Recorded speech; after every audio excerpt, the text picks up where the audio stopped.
ಎಲ್ಲರಿಗೂ ನಮಸ್ಕಾರ. ಎಲ್ಲರೂ ಹೇಗಿದ್ದೀರಾ? ಚೆನ್ನಾಗಿದ್ದೀರಾ? Welcome back to Jashvi clips Kannada vlogs. ನಾನಿವತ್ತು ಒತ್ತು ಶಾವಿಗೆ ಅದರ ಒಗ್ಗರಣೆ ಮಾಡೋದು ಹೇಗೆ ಅಂತ ತೋರಿಸ್ತೇನೆ. ಉಳಿದ ಹೊತ್ತು ಶಾವಿಗೆಯನ್ನು ಸುಮ್ಮನೆ ವೇಸ್ಟ್ ಮಾಡೋದಕ್ಕಿಂತ ಹೇಗೆ ಒಗ್ಗರಣೆ ಮಾಡೋದು ಅಂತ ತೋರಿಸ್ತೇನೆ. ಒಂದು ಬಾಣಲೆ ಬಿಸಿಗಿಟ್ಟು ಅದಕ್ಕೆ ತೆಂಗಿನೆಣ್ಣೆ ಸ್ವಲ್ಪ, ಅನಂತರ ಸಾಸಿವೆ, ಸ್ವಲ್ಪ ಉದ್ದಿನಬೇಳೆ, ಅನಂತರ ಹಸಿಮೆಣಸಿನಕಾಯಿ ಹೀಗೆ ರೌಂಡ್ ಕಟ್ ಮಾಡಿದ್ದು, ಅನಂತರ ಚಿಕ್ಕದಾಗಿ ಕಟ್ ಮಾಡಿದ ಈರುಳ್ಳಿ, ಅದನ್ನೆಲ್ಲ ಹಾಕಿ ಚೆನ್ನಾಗಿ ಫ್ರೈ ಮಾಡ್ಕೊಳ್ಬೇಕು. ಅದಕ್ಕೆ ರುಚಿಗೆ ತಕ್ಕಷ್ಟು ಉಪ್ಪು, ಒಂದು ಸ್ವಲ್ಪ ಉಪ್ಪು ಹಾಕ್ಕೊಳ್ಬೇಕು. ಇದು ಶಾವಿಗೆ ಅಂದರೆ ಒತ್ತು ಶಾವಿಗೆ ಅಕ್ಕಿಯಲ್ಲಿ ಮಾಡಿದ್ದು, ಅದು ಉಳಿದದ್ದು ಅದನ್ನು ಒಗ್ಗರಣೆ ಹಾಕೋದು. ಇದು ಚೆನ್ನಾಗಿ ಫ್ರೈ ಆಗಬೇಕು.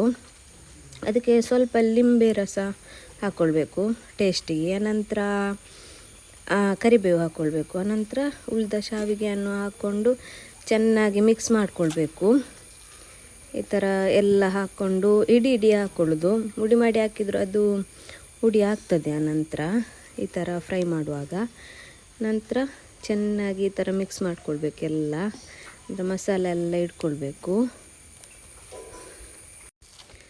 ಉಳಿದ ಶಾವಿಗೆಯನ್ನು ಈ ಥರ ವೇಸ್ಟ್ ಮಾಡೋದಕ್ಕಿಂತ ಈ ಥರ ಒಗ್ಗರಣೆ ಹಾಕಿ ತಿಂದರೆ ತುಂಬ ಟೇಸ್ಟಾಗಿರ್ತದೆ. ಇದು ತುಂಬ ಟೇಸ್ಟಾಗಿ ಬಂದಿತ್ತು, ತುಂಬ ಚೆನ್ನಾಗಿತ್ತು ಒಗ್ಗರಣೆ ಹಾಕಿ. ಇದಕ್ಕೆ ಕಾಯಿ ತುರಿ ಬೇಕಾದರೂ ಹಾಕ್ಕೊಳ್ಬೋದು, ನಾನು ಹಾಕ್ಕೊಳ್ಳಿಲ್ಲ. ಈ ಥರನೇ ತುಂಬ ಚೆನ್ನಾಗಿತ್ತು. ಹಾಗೆ ತುಂಬ ಚೆನ್ನಾಗಿತ್ತು ಶಾವಿಗೆ ಒಗ್ಗರಣೆ. ಈ ವಿಡಿಯೋ ಇಷ್ಟ ಆದರೆ ನಿಮಗೆ ಲೈಕ್ ಮಾಡಿ, ಶೇರ್ ಮಾಡಿ, ಸಬ್ಸ್ಕ್ರೈಬ್ ಮಾಡಿ. ಮುಂದಿನ ಹೊಸ ವಿಡಿಯೋದೊಂದಿಗೆ